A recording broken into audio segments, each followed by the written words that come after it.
আজকে আমি বানাবো চাউমিন। তার জন্য এখানে কেটে নিয়েছি আলু, গাজর, কাঁচা লঙ্কা, পেঁয়াজ, ধনেপাতা আর মটরশুঁটি। আর এখানে আমি চাউমিনটা সিদ্ধ বসিয়ে দিয়েছি, সিদ্ধ হতে থাক। তো এখানে আমি চাউমিনটা সিদ্ধ করে নিয়েছি। এবার আমি কড়াতে গাজর এগুলো ভাজা করে নেবো। তো ওখানে কড়াই আমার তেল গরম হয়ে গেছে। এখন আমি দিয়ে দিচ্ছি গাজর কুচিগুলো। গাজরটা একটু ভালোভাবে ভেজে নেবো, তারপর সব সবজিগুলো মেশাবো। গাজরটা একটু তাড়াতাড়ি সিদ্ধ হয়ে যায়, তাই জন্য আমি একটুখানি লবণ দিয়ে দিচ্ছি। গাজরটা ভেজে আমি তুলে রাখবো, এরপর আমি আলুটা ভেজে নেবো। তো আমি গাজরটা ভেজে তুলে নিয়েছি, এখন আমি আলুটা ভেজে নেবো। তো আলুটা আমি দিয়ে দিচ্ছি, আলুটা ভালোভাবে ভেজে নিয়ে তুলে রাখবো। তো আমি এখানে আলু ভেজে তুলে নিয়েছি, এখন আমি ডিমগুলো ভেজে নেবো।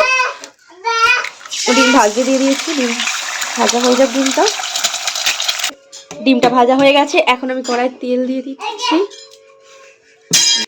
তাই বাদামগুলো দিতে ভুলে গেছিলাম, এখন আমি বাদামগুলো ভেজে নেবো। বাদামটা ভেজে নিই। বাদামগুলো আমি ভেজে নিয়েছি, ভেজে আমি তুলে রাখছি। এখন এবার আমি তেলের মধ্যে দিয়ে দিচ্ছি লঙ্কা কুচি। এবার আমি দিয়ে দিচ্ছি পেঁয়াজ কুচি, পেঁয়াজগুলো দিয়ে দেবো। আর একসাথে দিয়ে দেবো মটরশুঁটিগুলো। এটাকে ভালোভাবে ভেজে নেবো। তাই পেঁয়াজটা, মটরশুঁটি আর কাঁচা লঙ্কাটা ভেজে নিয়েছি। এখন এটা আমি নামিয়ে রেখে চাউমিনটা একটু আগে ভেজে নেবো, কারণ ভেজে নিলে না ভালো হয়, জড়ায় না। তেলটা গরম হয়ে গেছে, এখন আমি একটু চাউমিনগুলো ভালোভাবে নেড়ে নেবো, যাতে জড়িয়ে না যায়। আমার পড়ে গেল।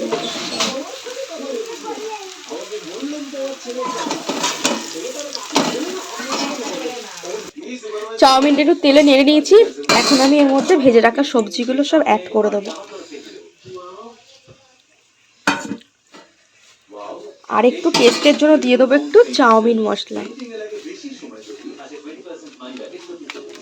ভালোভাবে মিশিয়ে নেবো। তো চাউমিনটা আমি সবজির সাথে ভালোভাবে মিশিয়ে নিয়েছি। তো এখন তো শীতকাল, শীতকালে ধনেপাতা খুবই ভালো লাগে, তাই আমি চাউমিনে একটু ধনেপাতা দেবো। তোমাদের যদি না ভালো লাগে তোমরা ধনেপাতাটা স্কিপ করে যাবে।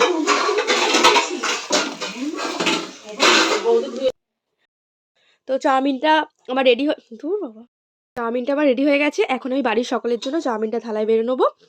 তো আমি চাউমিনটা সবার জন্য রেডি করে নিই।